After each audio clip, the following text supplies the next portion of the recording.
question of morality as it relates to the human-animal relationship is a huge question. It's the next big hurdle of social moral development that humans need to cross. I say next because it's already underway. We're becoming much more aware of that. By any of the data. The fact is that all animals are sentient, and humans are animals. And we share the basic property of emotions, pleasure, and pain with other animals. Psychological that make up that spectrum of experience that we call sentience. Sentience means the capacity to feel. It refers to a whole spectrum of feelings, from the agony of the worst sorts of pain to the ecstasy of the best sorts of pleasure. The sentient beings ourselves. The science is there, and it is growing by the minute. And we are deliberately ignoring it because it is inconvenient to recognize it. Sentience is a concept. Now, animals definitely have emotions, but that doesn't mean that they're people. There's one big thing in the brain that separates people from animals, the size of cortex.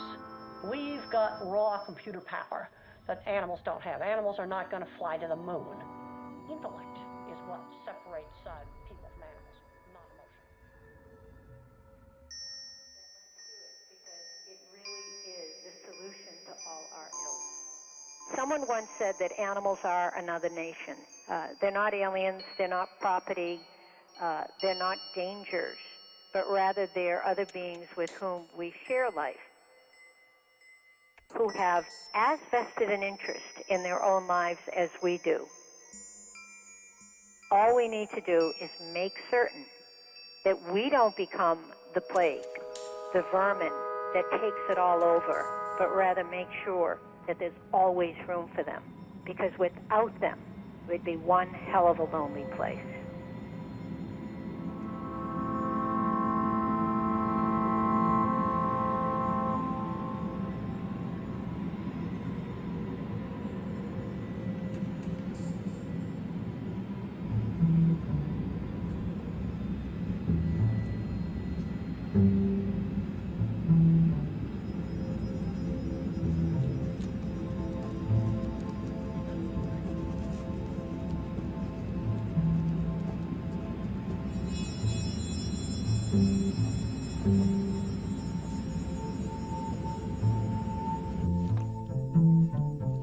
I feel like I'm a war photographer and I'm photographing history. I'm photographing changes in history right now in terms of animal rights and where it's going.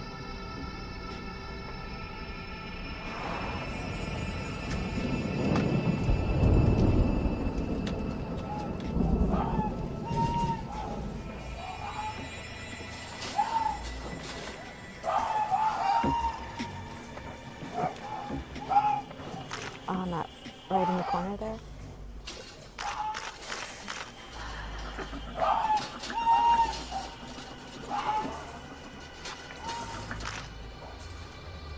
Such a good mom. Yeah. Next cage. She needs water. I wonder how long she's been without.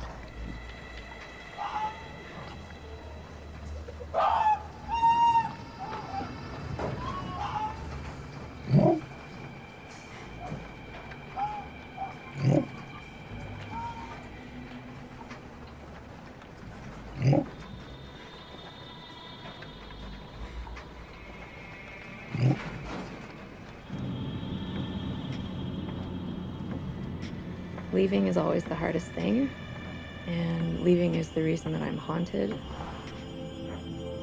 I'm closing the door as I leave this factory farm or this fur farm or this slaughterhouse. I'm closing the door and leaving them behind. Leaving's the hardest part of my work.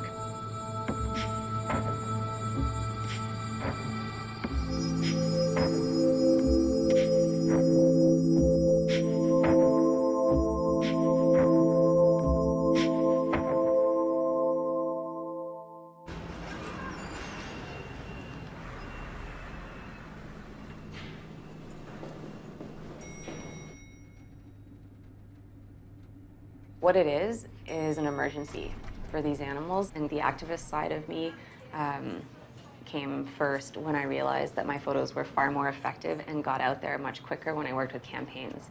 So for example, when I shot the fur farms in Sweden, hundreds of thousands of people saw those photos because there was a big campaign happening.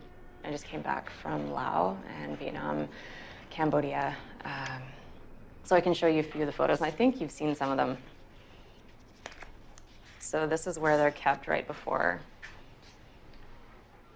they're heading, being shipped to China. This is a typical facility. When people think about animals in labs, they think about animals in a cage in a lab. But their history before that and the way that they're raised is a secret. So these are monkeys that are wild caught, often in Cambodia, and raised in Laos and Vietnam. But it involves American companies and European companies who are buying these monkeys. And that's why we want this to be a story here as well. Yeah, I don't know. I mean, I don't know. I think this is so powerful. That disturbing. It's really disturbing. They're a commodity. They're not really worth much.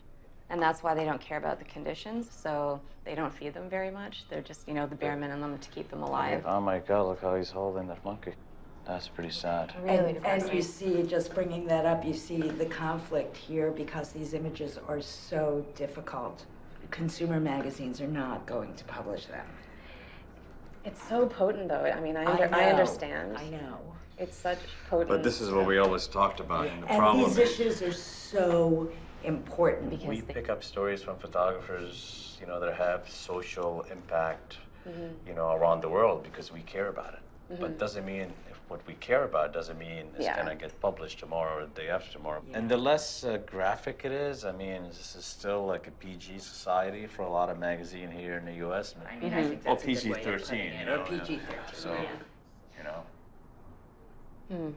Do you sleep well at night? I have PTSD. Okay. Yeah.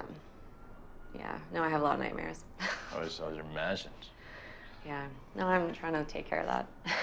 I totally relate to that. I mean, we have war photographers that come in and they just crash because it's just Well, like you the said, mental picture of what when they've you're done. there, you're in the crisis zone. The adrenaline is insane. Yeah. And to witness so many emergencies, like going to a factory farm where there's 40,000 pigs suffering, and then also like when you're watching an animal being led to slaughter and being with them as they die. I'm not sure what to say about it. It's just what I do, and it would. Well, it's important, and unfortunately, I wish every magazine will write about it every day, but it's not going to be the case. We can tell you that. Yeah. You know, Yeah. But Yeah. what we can tell you is, I think all three of us will try to get your stuff out there. Yeah. Right. Mm-hmm. So yeah, we'll try to get you as many appointments as possible. Okay. As you can. Okay. Well, that's something. That's good. Yeah. So let's be in touch more. Yeah. Listen, it was great seeing just you. communicate. Yeah. Any Absolutely. questions about anything, just email me, and we'll keep each other informed. So we'll stay in touch. Yes, please. We'll see you soon. Yeah. Keep up the good work.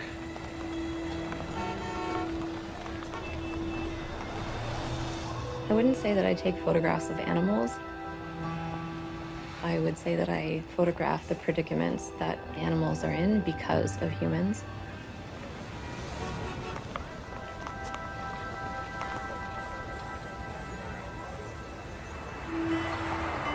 When I started photography, the success came from creating a good artistic image, and that's still important, but not as important as creating a connection between the non-human animal in the picture and humans.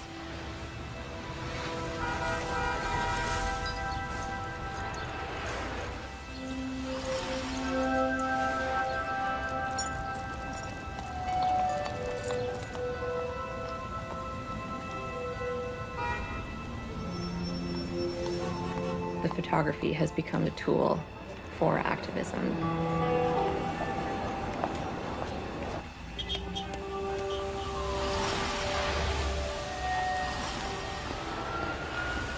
My mission in life is to raise awareness about animal issues. There are not many people working for animals.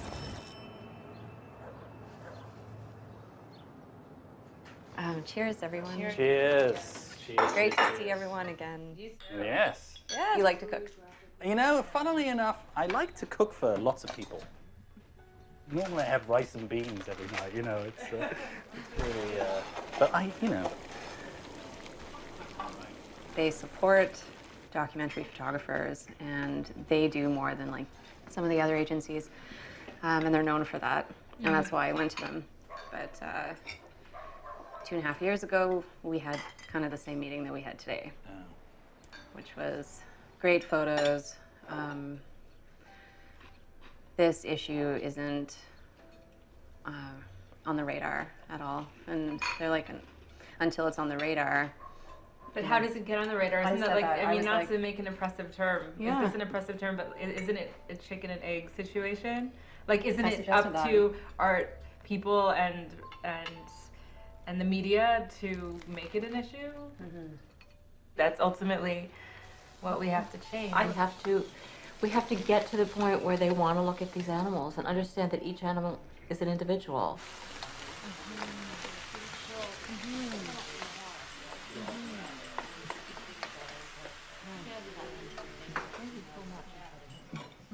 They see the animals that they want to see, like wildlife and pets.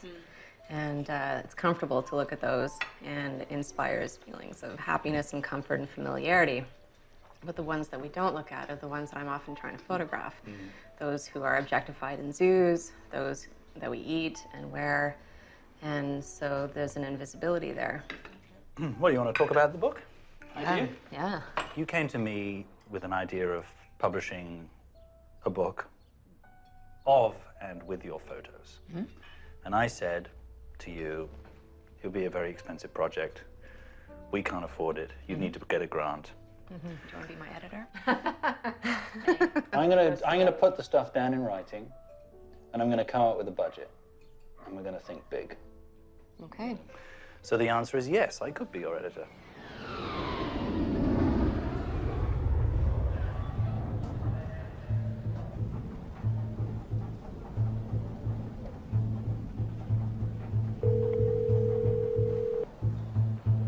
Hello? Hey, Marcel, it's Joe. How are you? Good, Joe. How you doing? I'm good. I'm calling because I want to talk about putting together that portfolio so we can get it out to the right people. Absolutely. I guess I need some guidance from you as to how we do that, and strategically, like what stories we put in there that you feel will fit best with certain clients. Yeah, I think you have great series either on the monkeys. Okay, and stuff that I've sent to you recently is the bear story. The bear story is amazing. Okay, there's the mink farming. And the mink farming, yes. Okay, that's a yes. And do you have any idea yet where we will try and send this portfolio? I think talking about major magazine here, New York Times Magazine, you need to see it, the New Yorker, Time, and Newsweek. Okay, sounds great, Marcel. Thank you so much. I need to shoot more fur stories. Not just the mink, but the smaller animals, and the foxes, and the raccoons, and the dogs even, who are kept in cages for fur. These places are often out in the middle of nowhere. You have to go off the beaten track and down paths and down dirt roads to get to these places.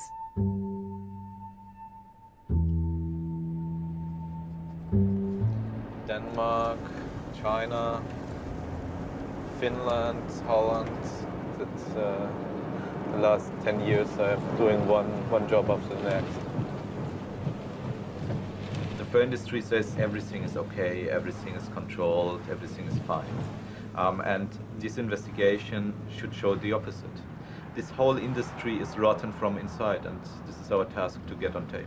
Yeah, because and we need to stay on top of it, shooting new stuff all the time to show that this isn't last year's footage, this is right now's footage. Ich fahre raus, Ende. Entschuldigung. My way is to really give the media the best footage available. That's the reason why I decided to take photos.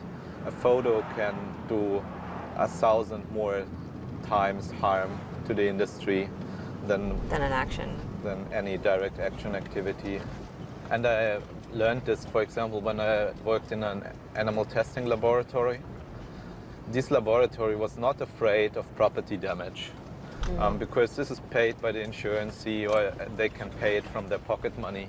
Yeah. But they were afraid of somebody infiltrating them, taking photo, video. And that's what you were there doing? Yeah. How long did you stay there? 5 months. Oh my God. I show you just to give you a little overview. We're starting with mink? No, fox. Oh God. So here we are. This is the fox farm.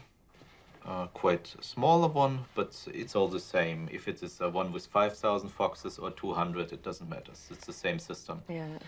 It's a farm area, a lot of agricultural stuff, but fortunately this farm is located here in the corner between the railway line and the forest. So the only houses within vision range are here about 400 meters away. So they are not a threat. The only threat is this road, but we will locate one person here. And maybe one person here. Amazing. And so we, or at this line, we will see how the situation is. And so whatever happens, we have a warning time of about 1 minute. So what time do the farmers start at this place? We don't know. But normally, fur farmers are not a job for really busy people. So the only activity, the daily activity, is getting feed to the foxes 2 times. So 1 time in the morning and 1 time in the evening.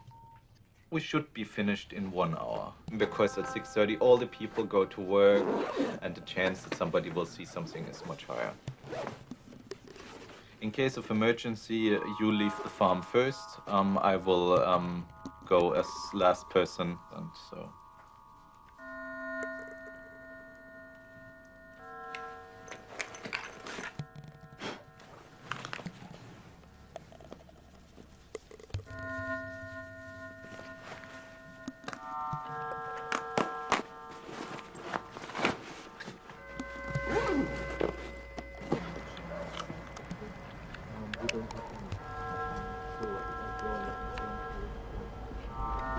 Emotionally, I'm already there. Okay. I'm already there with them.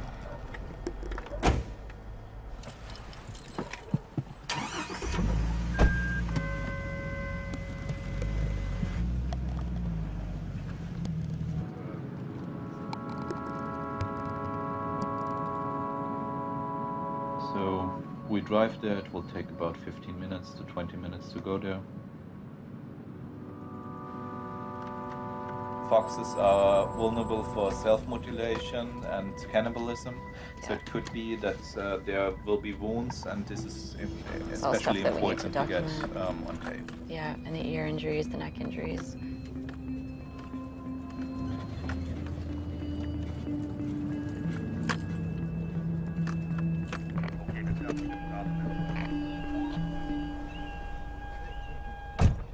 We will park the car deep in the forest. Oh, great. So this is safe there. Nobody will make any trouble there.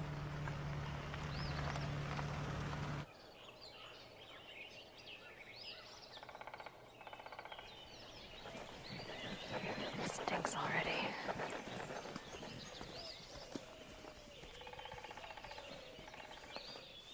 The life cycle of a fur farm begins in March with the mating. That means that the number of the animals may be up to 7 times higher. That means the cages are Crammed. overcrowded. And The it's animals fighting already. begin to fight. Aggression will start. Yeah. They will be divided from the mothers in June to July. Okay. And then for every fox but the females and the few mating males, the life ends in November or December.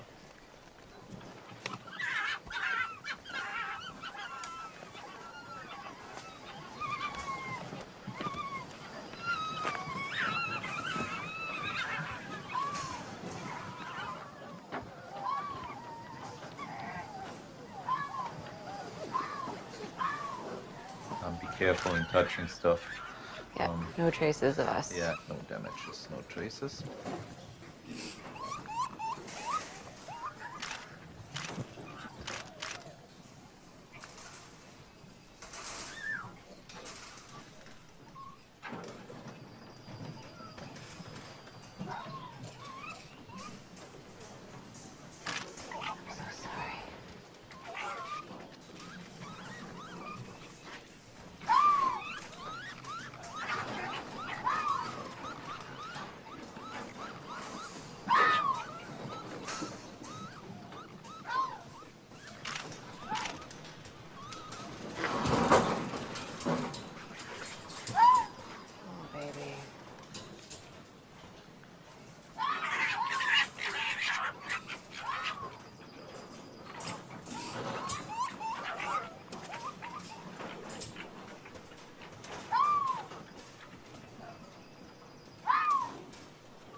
Okay, we should go.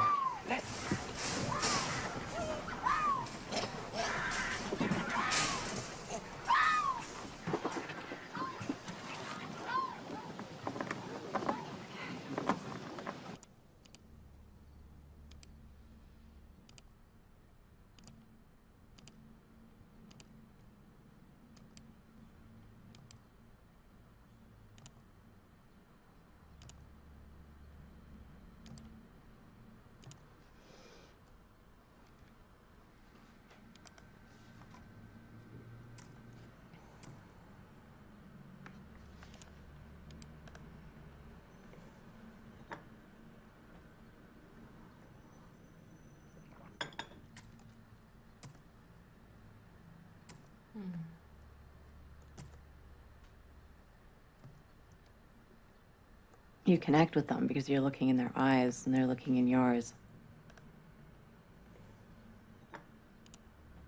And I knew actually seeing the foxes would be hard because they're so soulful. Their eyes and their movements, I mean, they're really easy to read because they're like dogs.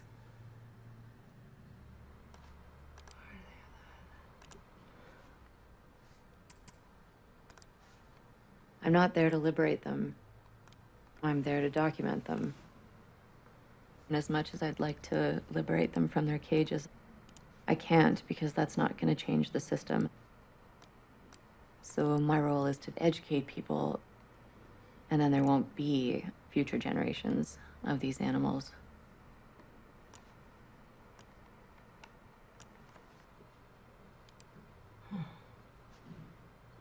That is really infected.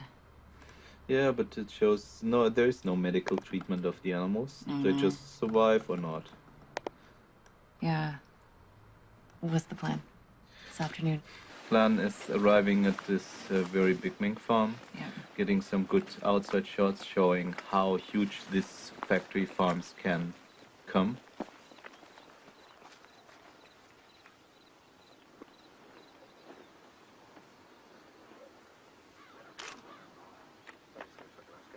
Hard to document, actually.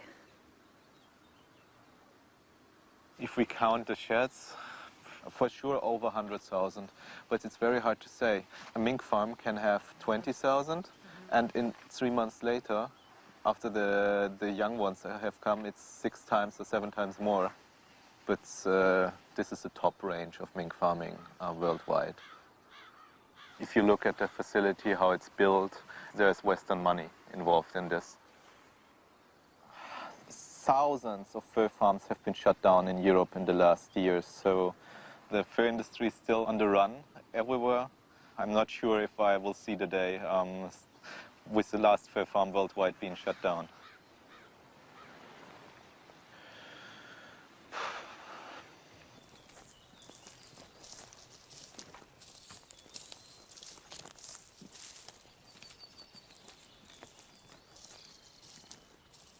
Look, the breeding card. One of the very rare proofs. FFS International. Oh, that's another one. That's a Dutch company.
Since I was a kid, I've always felt a community with animals.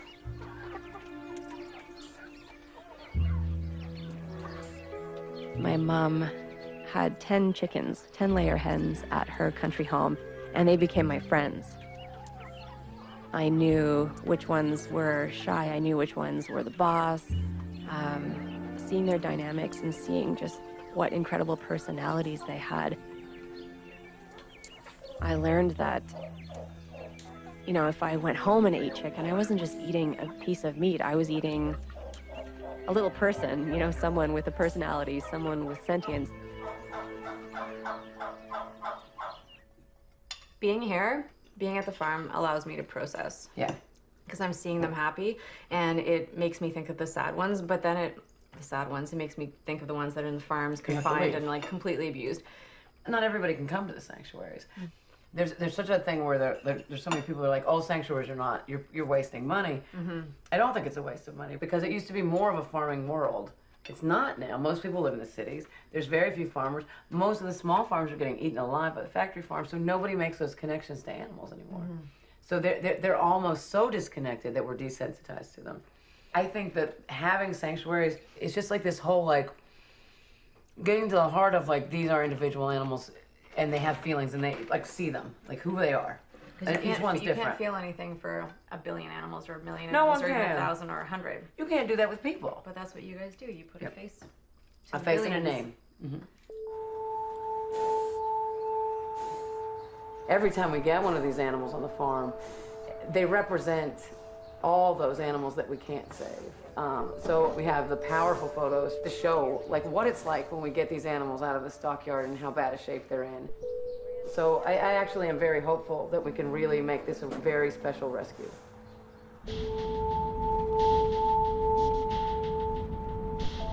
The girl that we got was in the sale where they were getting rid of all the spent mothers, the spent dairy cows. The little calf we got was down, but is back up, and he's really, really, really tiny, and they look so terrified. Like none of it makes any sense, really. Yeah, and nobody wanted her. And I always do this whole thing about, you know, I'm going to vet school, and I want animals that are not good, so that you can work on them. Yeah. But when this cow came up, they had somebody walk up and say, like, you have to kill her. That's all she's good for at this point, which is just insane. Yeah.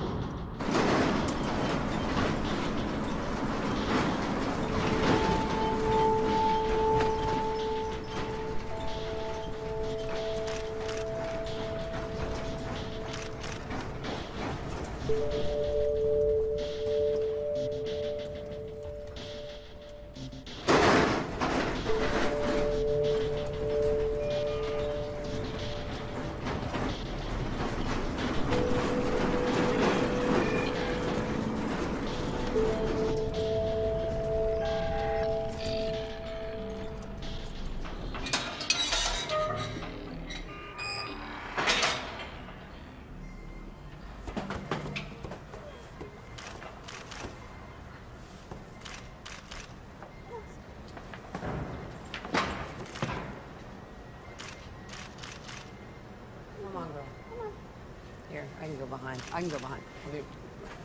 Come on, sweetie. Up. Come on. Come on, babe.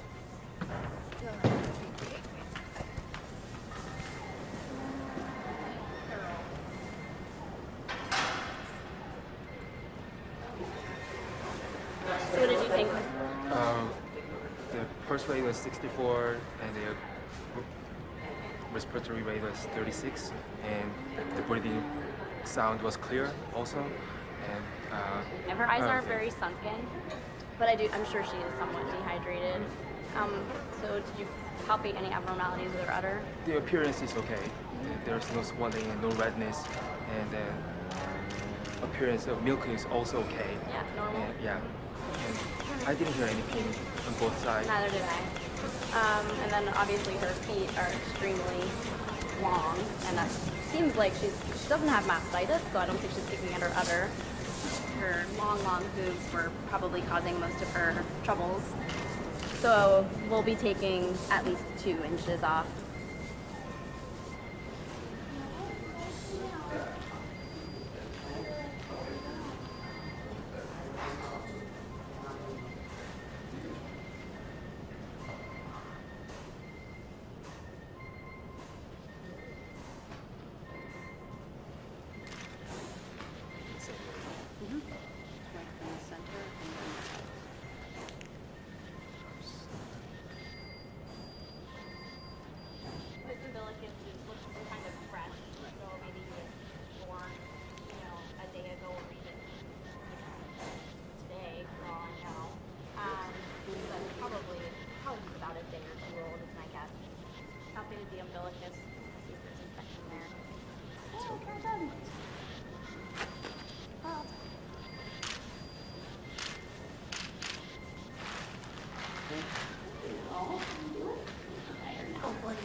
before I give it any fluids, I kind of want to know what its sodium is, because it's been at the sail all day, dehydrated, and if it's really hypernatremic. The connection that I have to animals while I'm photographing them is one of empathy and understanding that there's a huge mistreatment and inequality between human and non-human animals. And that's always in the forefront of my mind.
So this is like the history of everybody. Okay. Yeah, everybody's in here. Everybody has a record. Yep. So like you can see animals, you know, that we've had for a very, very, very long time. If you look, we start from the very first animal, which is Hilda. Yeah, and she's in here. So this is the incoming, outgoing log for everybody. Yeah, and if you notice, they're like Bombay, Tom Collins, Grog. Like when you run out of names, you really do. Perfect. Yeah, this is Sonny's chart. He has ulcers already. I know, it's terrible. I like how they called her unknown, too. That's what they always start out as. Number 880257. She was numbered. Adult female count of unknown age. Hi, Fanny, sweet girl.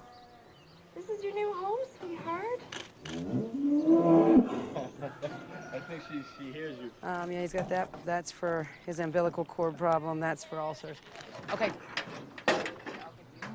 Little man. Okay, he's coming. Hi, Sonny. You see, it hurts just like touching that tag hurts because the metal gets pulled. Would you like to keep this? Yes. Okay, you can have it. Actually, I keep a whole bunch of them. Yeah. I have almost everybody's, so you can have that one. Thank you, Mario. No problem, guys.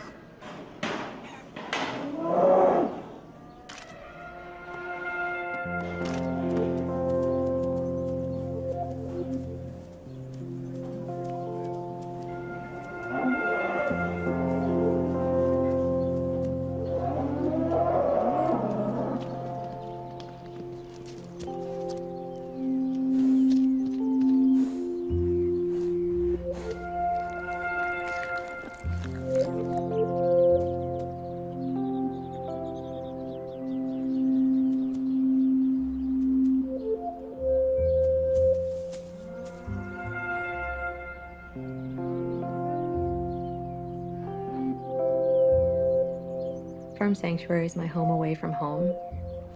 It's where I go when I need to recuperate and be with happy animals.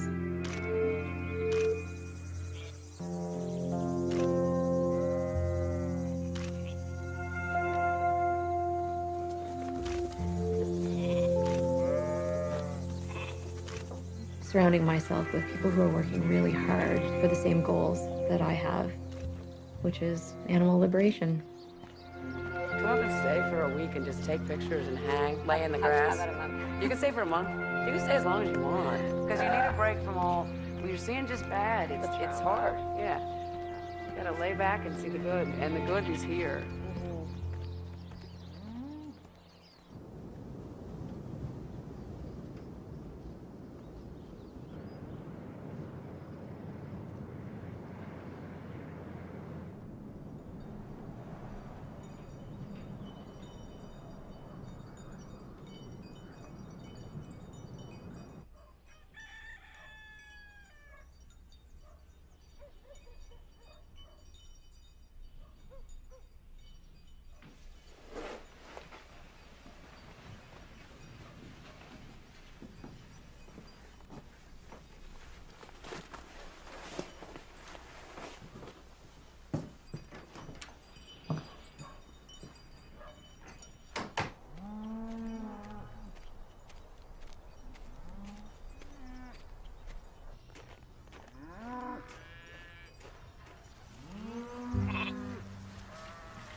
Blitzen.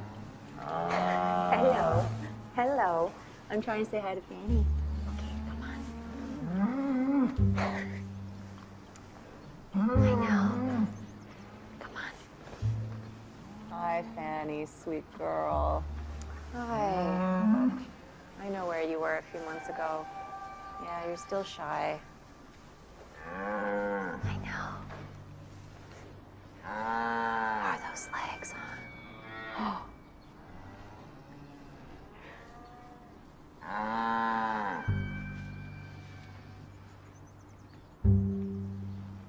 Hi, Sunny.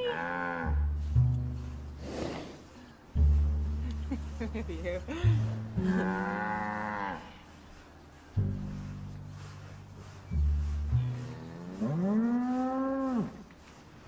You're so big now.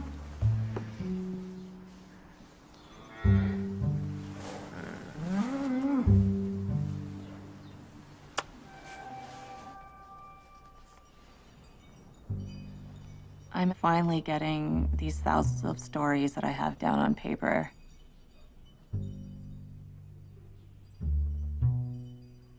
The animals that I've left behind are never far from my mind.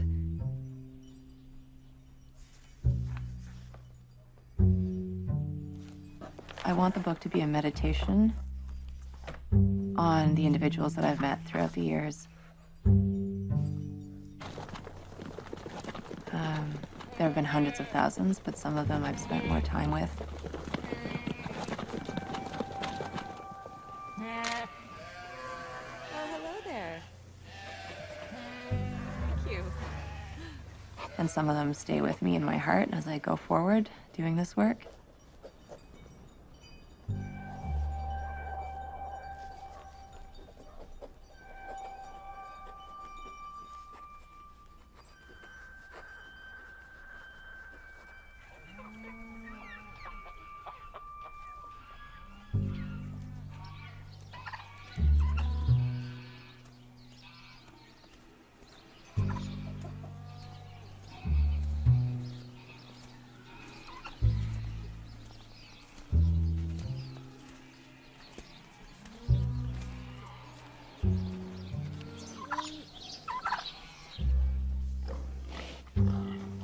Teresa.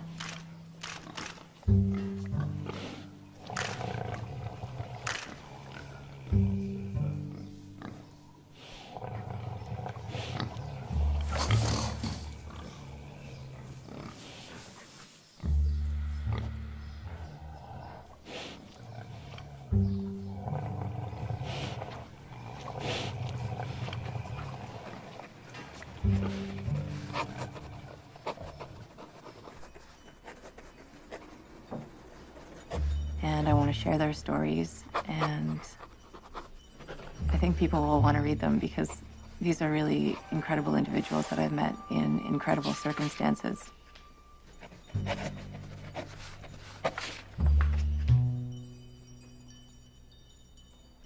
So I can just put those images and all those stories in front of me Hi, pretty girl. Yeah, sore leg always. Poor kid.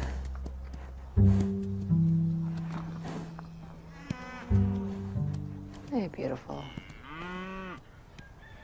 And I think that the stories will change people and get people caring about animals. So with that, I have immense motivation to be here, to be writing.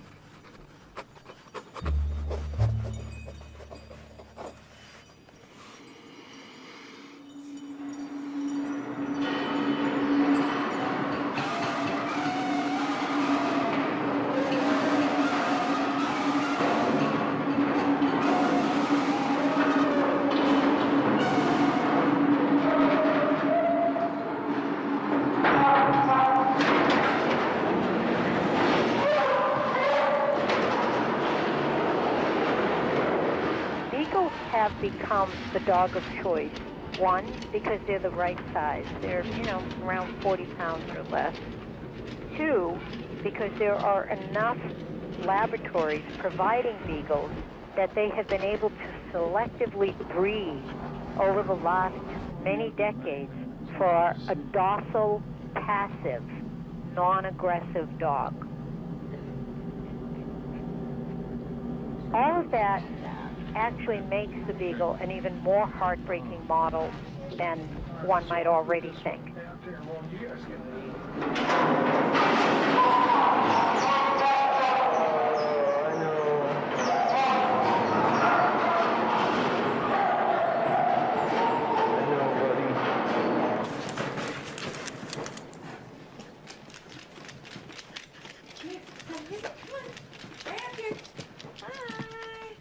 Hello. When it comes to documenting animals used in research and animals in labs, there aren't a lot of open doors for me. So there needs to be other ways of telling these stories of these animals who've come from such places. Hey, Maggie. Good girl. Maggie is actually a purpose-bred beagle. Not all beagles are used in research labs. Some, like Maggie, are used in teaching facilities. What's interesting about Melanie and Mark is that they're not animal rights people. They're regular dog-loving people like most of us. They've adopted Maggie, and their life has been changed. So sweet girl. Tattoos from your past shows where you've been, hey pretty girl. That's sweet. To get Maggie to where she is now was a long and hard, very hard journey. I'm supposed to be shooting, Maggie. I'm supposed to be shooting. Okay, off you go. After Maggie's rescue, she went through a year of transformation to become the dog that she is now. What a mess.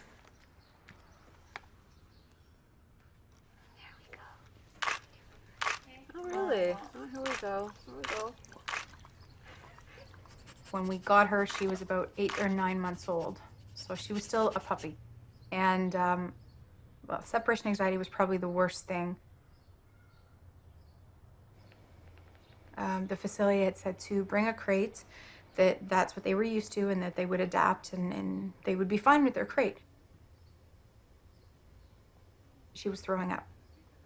She was going nuts. She was chewing on the metal bar, the door, and she was cutting her gums and everything. Like, she was going crazy. We didn't know how to deal with it, so we completely cut the crating out. She has a lot of issues, and there's a lot of issues that we may never be able to fix. Yeah. Please check all the reasons for wish to adopt a pet. Companion? I think so, yes. Company for a current pet? Yep. Yes. Please list any and all pets that you own or have owned in the past 10 years. Maggie, 2.5. Female. Spayed? Yes. Still own? Yes.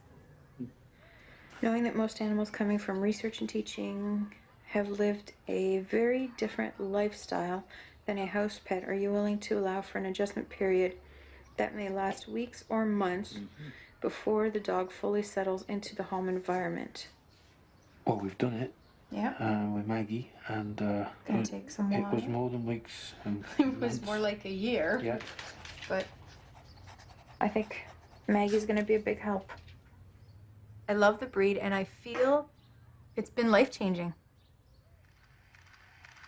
Let's go get our dog. She's got a lot of same markings as Maggie. She like, does? she's lighter in the face. So they said she's had more done to her than Maggie That's did. what she was saying, yeah. Yeah, I will have to find out more about that. Wow, she's so docile. She's very docile. This is so exciting. What a beautiful face. Oh, she's far. so sweet. Hi. And what a life she's had, I wonder, eh? Like, not much of one. Hi, Pop. Hello. Hey. Come on. She's got anxiety. Yeah. I'm gonna fix this anxiety. That's it for me. Yeah. You said you were going to change her name? Yes. Abby. Abby. Abbey. Is that for her? Yes. For the vet, right? With all her procedures and everything? Yes, this is what she's been through and what she's been vaccinated for. She was a teaching candidate for her spay. Okay. So I'll go with you? Yeah. Yeah, they are. Abby. Hi, baby. Are you ready to go? Abby. All right. Are you ready for the drive home?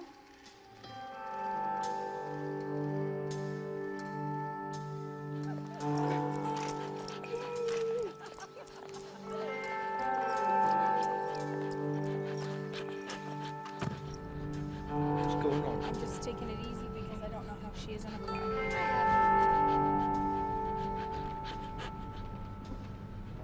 You're sitting very good, actually. She's just so like mesmerized. Yeah. I see the look in her face.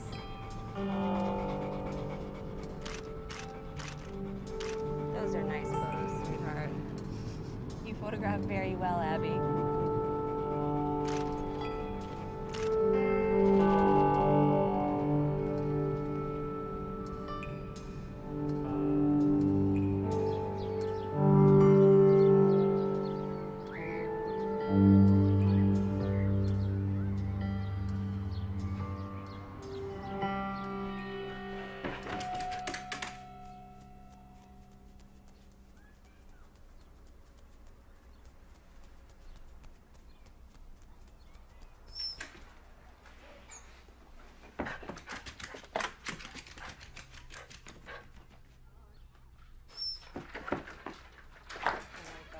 Go.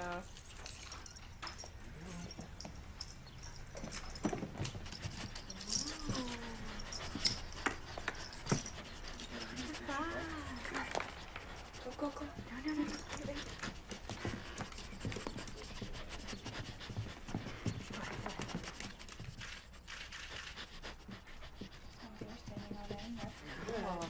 Hi, Abby. Good girl. This is your home.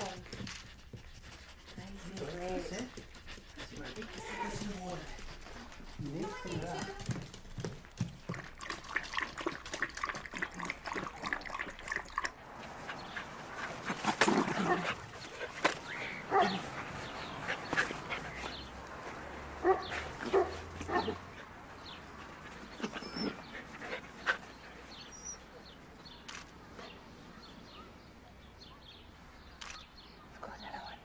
You can do it. You can do it. Go up one more. Keep going. One more. Ready? Up one more. Good. Almost there. There she goes. One more. Up one.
unfortunate trend that is occurring globally is that marine theme parks holding marine mammals captive are literally popping up everywhere.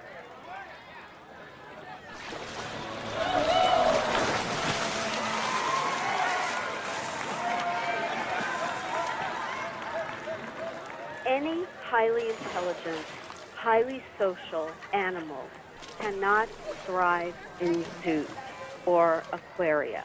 We have more than enough scientific evidence to tell us that.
He squints his eyes in dim light. He has come to us from Zurich. He was born May 2000. He's an only child. As a baby, he was spoiled. His mother, Sandra, proved unfortunate. His too. Azizi. Our gorillas are two chimps with rather exotic names. Azizi and Montgomery. They are low gorillas. Azizi is the smaller one, with a distinctive grimace on his face. But he likes his new tendency to be quiet. The other gorilla, Montgomery, is a year older. He is bigger and ferocious. The white hairs on his back. It means he will soon reach puberty and will be able to become fast and utterly horrible. He is definitely more impulsive than his father. Sometimes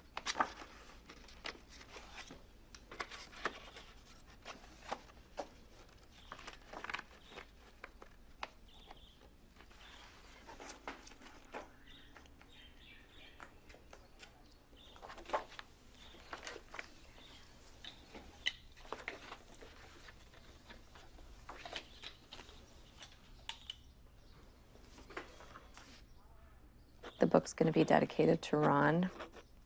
He's a chimpanzee that I've met a few times that I had quite a connection with. He passed away last year, but he spent most of his life, over 30 years, used in research, and he lived in a cage. Ron just underwent so many surgeries. He was anesthetized so many times, 16 times in a 5-week period, and he was kept in a 5x5x7 cage. And he wasn't really given any enrichment except for once in a while a blanket or a sheet. And even after his rescue, that was his comfort, that's what he knew. So he would gather up a bunch of blankets and make a perfect circular nest.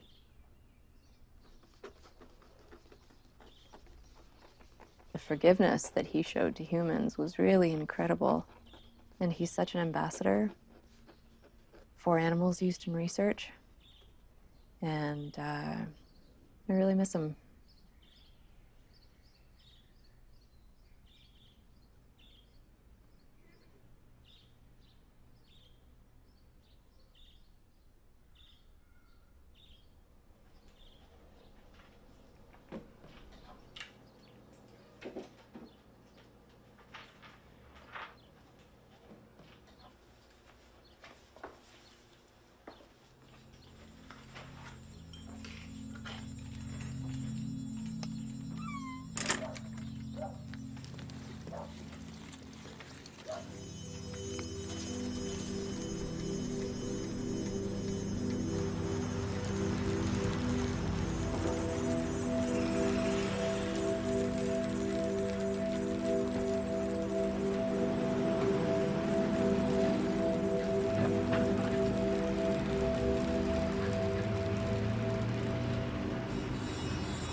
are packed in here.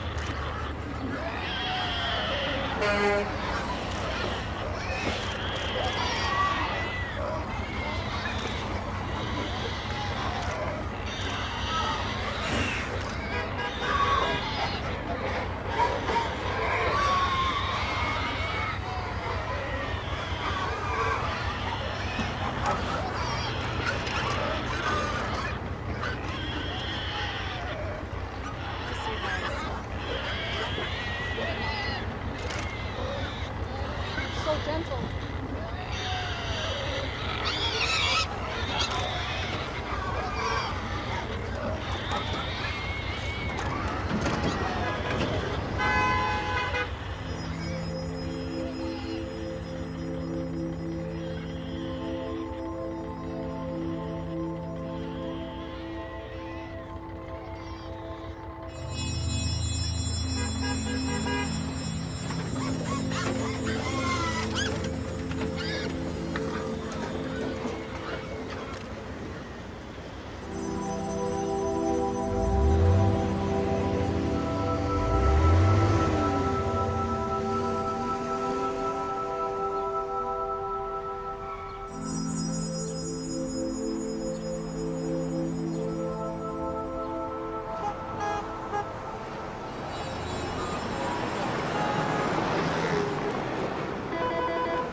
Hi, this is Susie.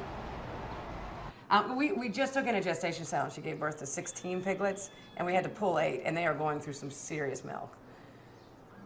We got the gestation cell. One of the workers turned in that they beat her. The worker went to the police and turned her in. The police actually pulled her out. They called us, we went and got her, and then we took her here. This is the farm she came from. Mm-hmm. These are the gestation cells. That's all the room they have on concrete. Mm-hmm. And this is this. He showed me this is where she came from. So these are her neighbors and this is where they had moved her from. And you can see everybody's pregnant. That's one of the moms. I wanted to take all of them out and I couldn't. And this is her. Like she had blood all over here. These are bruises.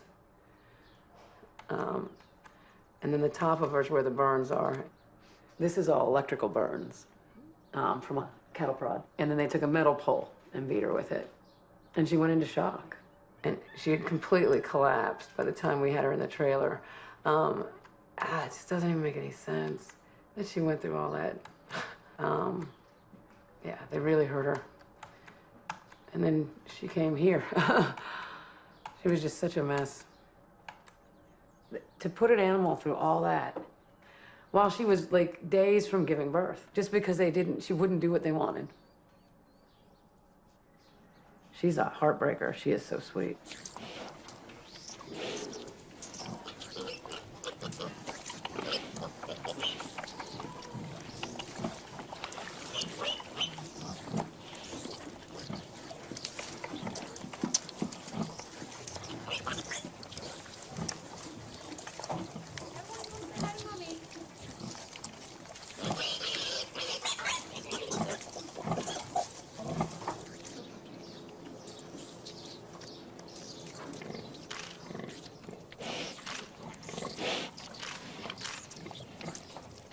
When I talked to this guy, it was crazy. He said, I said, how long do you keep your sows? And he said, oh, I never keep them more than 2 years. Like he's doing them a favor, which he is, but that means they go to slaughter. Yeah. So it's like, so they don't even get to live more than 2 years.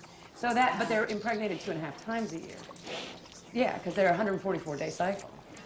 Yeah, it's one of the most horrible, they're machines. How big are they going to be? The boys will be like 800 pounds, and the girls be like 6.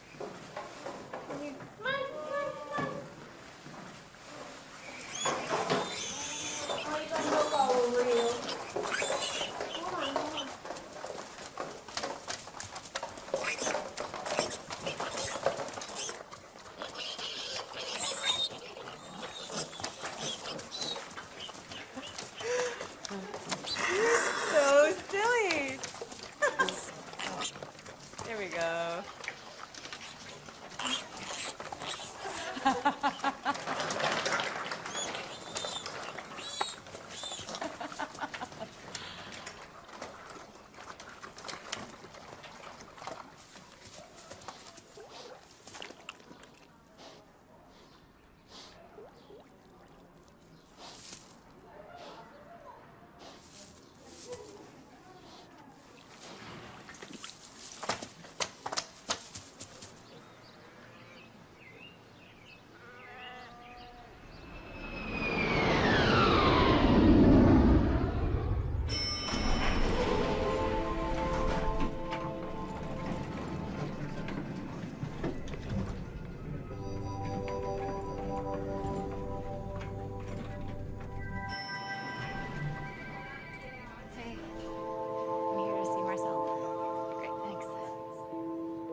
Miha, good to see you.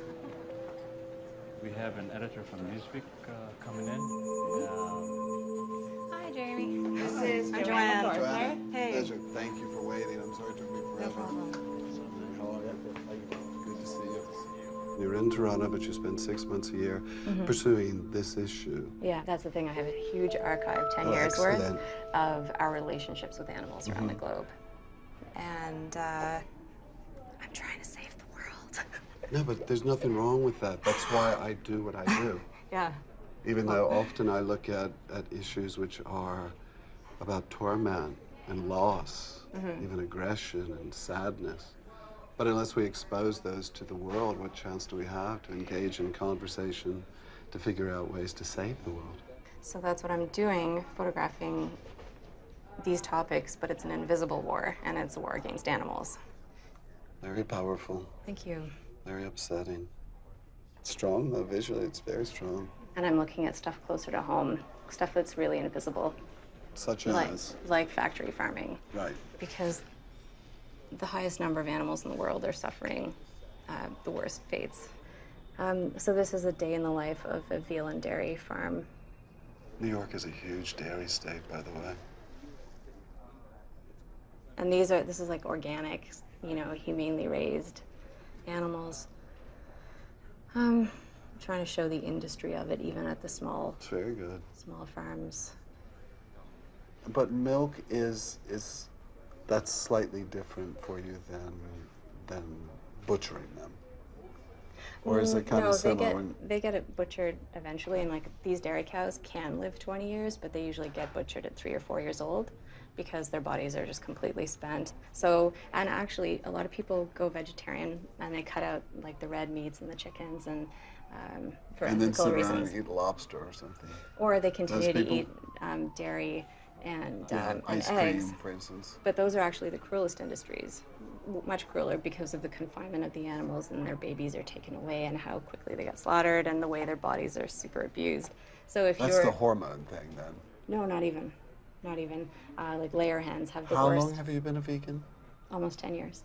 You know, when you talk about the number of animals which are killed a year to be consumed, how many are you talking about? Around 10 billion animals a year for food. And that doesn't include the sea animals, which are way higher. The numbers are way higher. The ones that are killed and caught in nets. In the nets. And what would you do next if you could go out and do any story? Where would it be? Actually, it needs to be where there's concentrated suffering. Where would that be? Developed countries with factory farming. And I would also like to get assignments doing this kind of thing. I need to spend time getting myself out there so that publications think of me when they have an animal story. Well, you have to go and visit places about your work. I need to be doing more of this. So I would say so. I mean, this is your cause in life. You have to push it.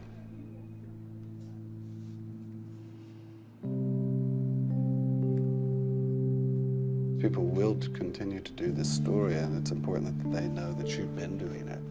You have to make people aware that you're doing this work.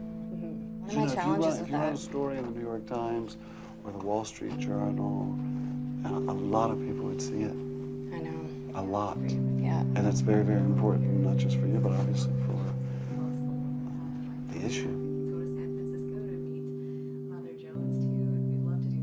So after having done years and years of this work, what's your feeling about your fellow human being? I can't spend a lot of time thinking why are we like this, because I don't have an answer and there's not an easy one. So my job is to take the pictures. Yeah, but since you are taking the pictures and you are endowing yourself with a certain amount of responsibility on this issue, you have a lot more than you actually are giving yourself credit for.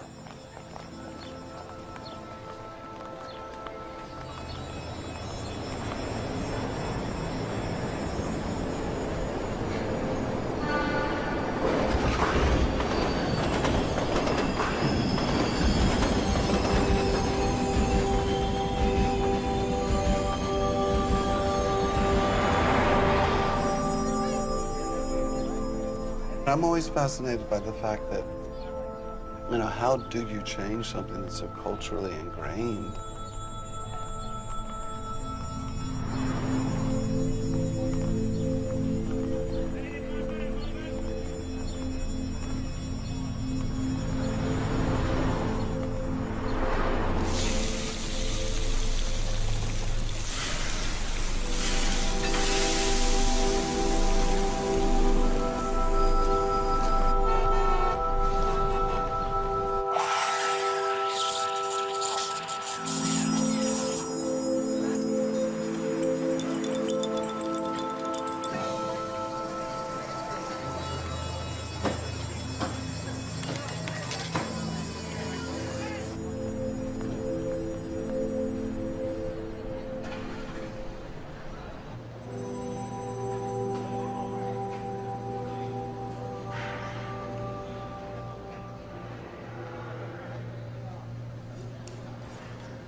I think that we can use animals in an ethical manner for food. There's many animals that if we didn't breed them, they wouldn't be here.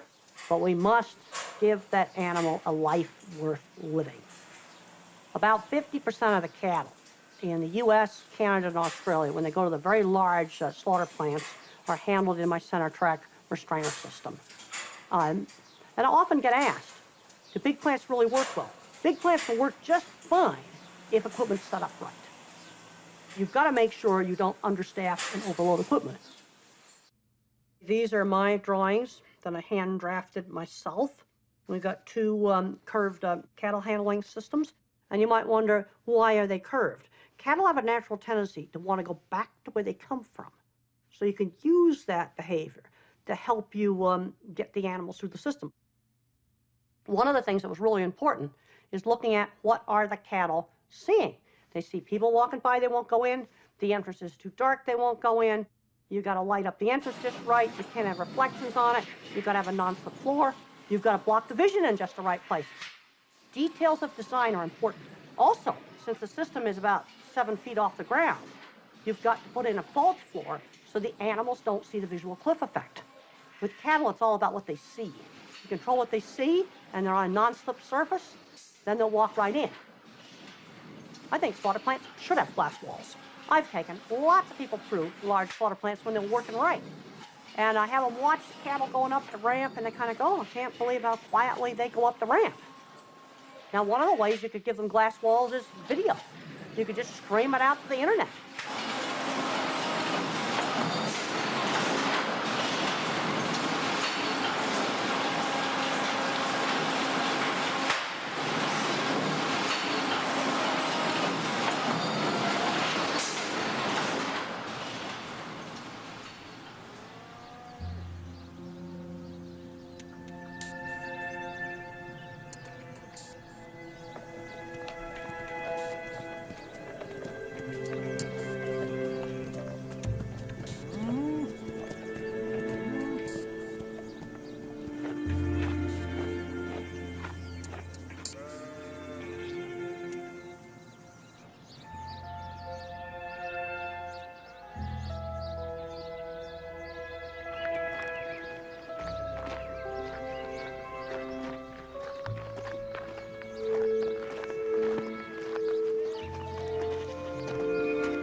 How's Fanny? Fanny's good. Does she still kick? Yeah, she sometimes kicks the leg. Okay. Yeah, so she's always going to have hoof problems for the rest of her life because they were bad, and she's always going to have arthritis. Hi, Fanny, sweet girl. Hi. I'm gonna go say hi to everyone else.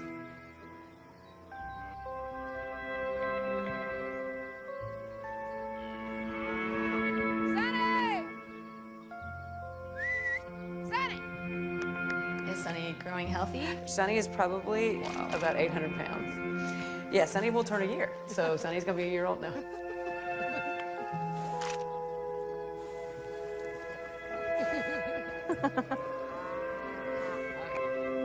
Come over here.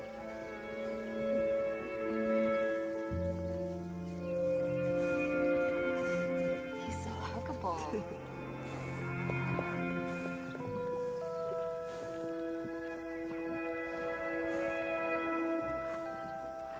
Look at your perfect eyelashes. Look at this.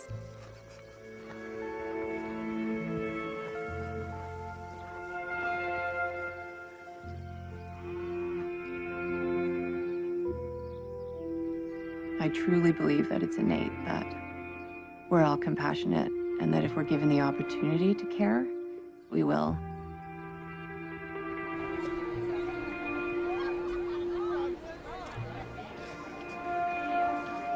I have a question about how you said you can't always go through the front door. I don't know, you kind of said it was kind of like an espionage thing. I was wondering, what does that kind of entail? Okay, thanks. Hi, so I was just wondering, because with a lot of the stories you talk about and even what you hear in the news, do you find that the majority of things that are going on are overseas? Because I know there is stuff that does go on here, but it's like you don't hear about that as much. As we all know, photos can speak 1,000 words. And if we can get in and get close up and document something from the point of view of the animal and show what animals go through, then that will change the hearts and minds of people.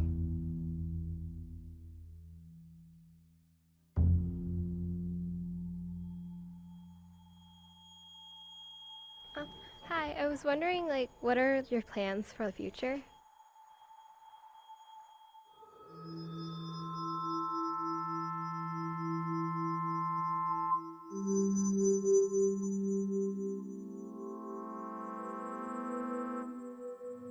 Most ancient cultures of the world thought of themselves as the family of the earth, with all beings a part of the web of life, not masters and owners of it. And we've had this development of a worldview that defined power and rights only in the hands of a few human beings, taking rights away from other beings, including animals. And I think what we are seeing today is a correction of that aberration. I'm convinced that animal rights and human rights work together. If we had been having this conversation 200 years ago, and we had been talking about slavery or suffrage, people would argue women will never have a say in governance. They would have argued that it's natural for humans to hold other humans as slaves.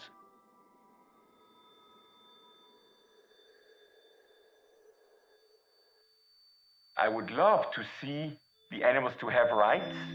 I do not know exactly what this would mean. Probably one say no use of animals at all. Others would say no abuse of animals. The perception of animal rights is a little bit vague, especially knowing the process of lawmaking, especially trying to get a majority in parliament and of the population to say yes 2 steps ahead.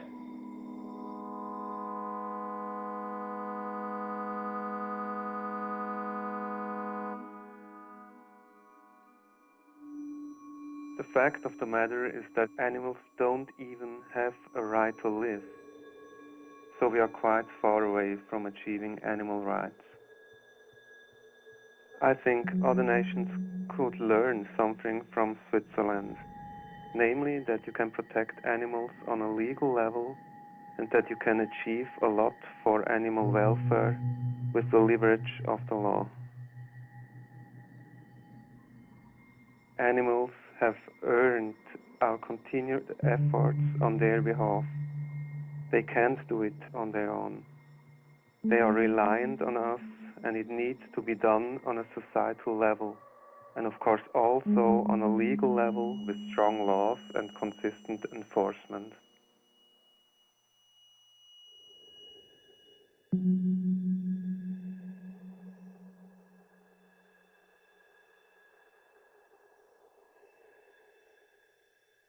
Inherently, any living organism has basic rights to bodily integrity and liberty, and to not be owned or controlled by another being.